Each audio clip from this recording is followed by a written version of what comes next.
Şirvanda heroinin satışı ilə məşğul olan ata, oğul və qadın saxlanılıb. Polis əməkdaşları əvvəllər də narkotik vasitələrin satışına görə məhkum olunmuş Seyid Sadiq Ağamini saxlayıb. Onun üzərindən 2 bükümdə olan 1 qram narkotik vasitə olan heroin aşkarlanıb.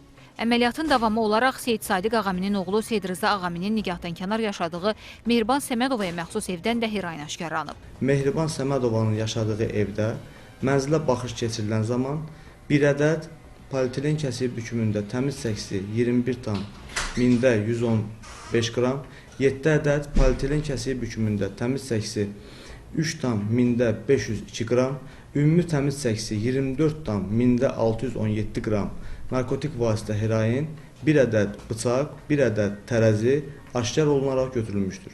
Seyid Rıza Ağami narkotik vasitə olan heroini istintaqa məlum olmayan İran vətəndaşından aldığını qeyd edib. Pul aparıb belə yığıb zəng qoyub mən, danışmışam, pul aparıb qoyubmuşam, orada 1 saatdan sonra ağası gelib götürmüşəm onu.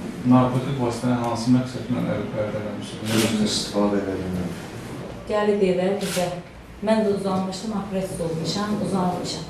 Gəlib evdə görmüşəm ki, görmüşəm ki, əlində salafan var. Salafan açanda polis içəri basıb, mənim üçün belə. Hər üç şəxs polis tərəfindən saxlanılıb. Faktla bağlı Şirvan polis şöbəsində araşdırma aparılır.